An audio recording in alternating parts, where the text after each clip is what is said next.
want to hear from you what you think about these signs. Should we permit them? Should we permit them in a limited number of locations? How strictly should we control them?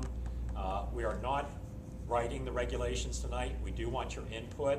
We do want everyone's opinion, but we ask you to, give us your opinion, but tonight isn't the night for debating it because it's not going to be finally decided tonight.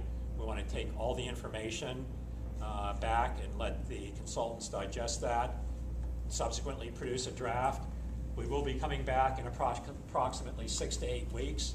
We will schedule another public meeting, at which point in time we will actually present the proposed draft regulations. For that reason, it's very important for you folks to make sure you sign in. If you didn't sign in on the way in, please sign in on the way out so we can notify you of subsequent meetings. But there is another public meeting down the road where we will actually present the proposed draft regulations. Subsequent to that, either August or September, we will be going to the Planning Commission. Again, that will be another public forum. The Planning Commission will hold a public hearing related to this issue. So we do want your input. We do want you to provide it as often as you like. We encourage you, in addition to testifying tonight, send us your comments. Send them via email. I'll give you my email address.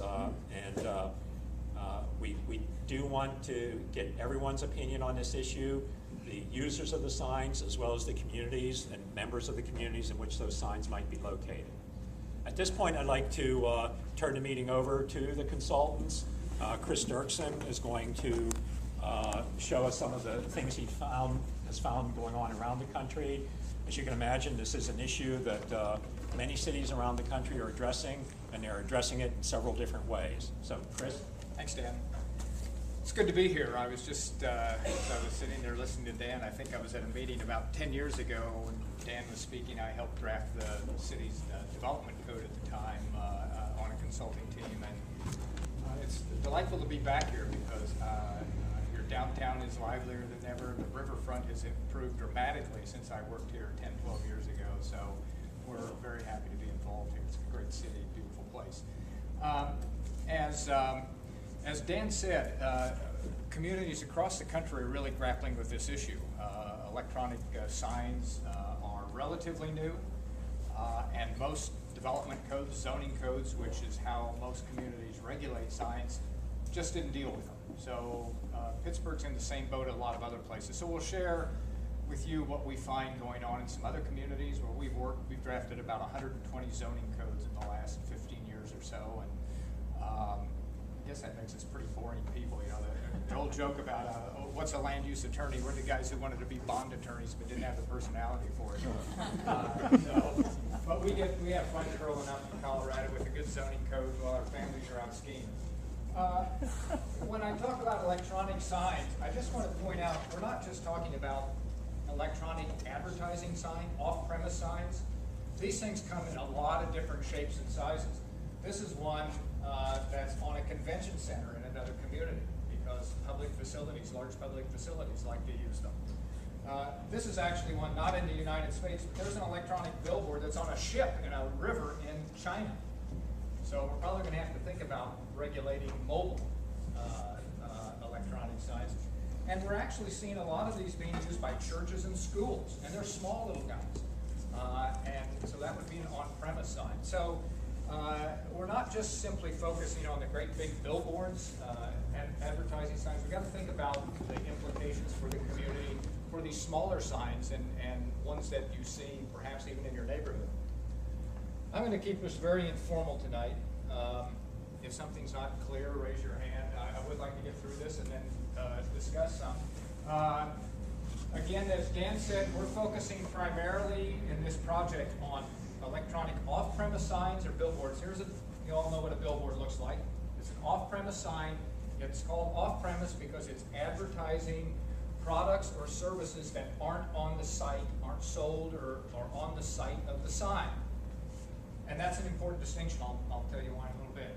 Here's an on-premise sign. There's a Taco Bell and there's their sign. It's advertising products or services on the site. It's what you call in your zoning ordinance in Article, 919 or 919.01. what you call business and ID signs, but that's an on-premise sign.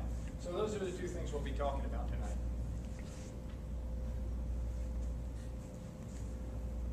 I want to define electronic sign. We don't call them LED signs. That's the major technology, I guess, now. Nancy has schooled me in all of this over the past years. We're calling electronic signs because you could use other techniques like plasma. There's a host of other ways you can have these electronic displays. So this is what we mean by what we're trying to look at in terms of regulation. It uses solid state, and Nancy insists we call it solid state electronic technology to produce bright displays that typically involve moving copy, animation, or other graphics. Now again, here's the variety of things. Here's a billboard, but here's the other kind of signs we're seeing. Now it was interesting when we met this afternoon with a group, it was useful to very briefly talk about the law of signs. One thing that's interesting about land use law in this whole area of signage is that it intersects with the First Amendment. You might say, well, gee, how can a sign, what's that got to do with the First Amendment? Well, it has everything to do with it, and it's important. So we have to be very careful when we're regulating signs. Much more careful than practically any other type of land use because it involves the First Amendment, freedom of speech. And the courts have interpreted that to give signs some form of protection. Here's the rule to remember, and I apologize, I know there's some lawyers in the audience. I'm going to summarize 100 years of First Amendment law in 1 minute. So it's skimming the surface a little bit, but we can, as local governments, the courts have taught us, you can regulate signs if you do reasonable time, place, and manner restrictions. Time, you can tell them to shut the things off at night. Place, you don't have to allow them in historic districts or downtown.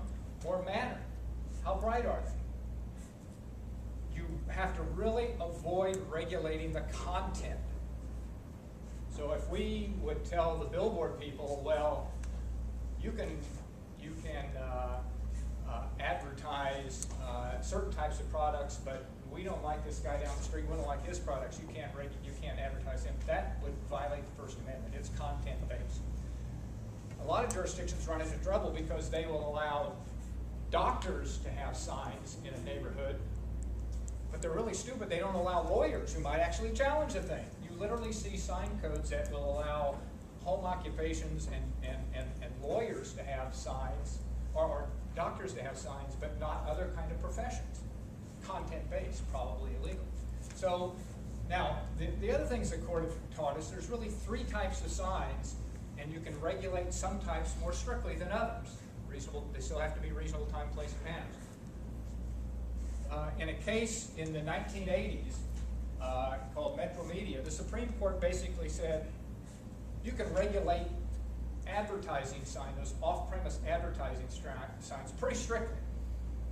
You could ban them if you wanted to. There's some communities to do that. Many do not. But you can regulate advertising signs very strictly, more strictly than other kinds of signs. You can regulate on-premise commercial signs pretty strictly. You can't regulate them as strictly as advertising signs. You might be able to ban them in some areas like a historic district, but you would be hard-pressed to ban them everywhere. And the third type of signs that you have to really use kid gloves is non-commercial speech. The first 2 are commercial speech. Non-commercial speech, political speech. If I put a sign in my front yard that says, "Get us out of Iraq," and you ban that, you're in trouble. And this is actually a case out of Missouri called Ladue, where they banned, or I guess they said you could have a large real estate for sale sign on your property, but the biggest sign that you could have, I think it was 1 foot by 1 foot, if it was political. The court said, look, you've turned the Constitution on its head. You're allowing the commercial signs to be bigger than the non-commercial sign. You can't do that. So that's a real quick history. And so it's just not carte blanche when you regulate signs. We have to be careful. And we have to think every step along the way, are we regulating content? Are we regulating non-commercial signs more strictly than commercial? Because if we do, we can run into trouble.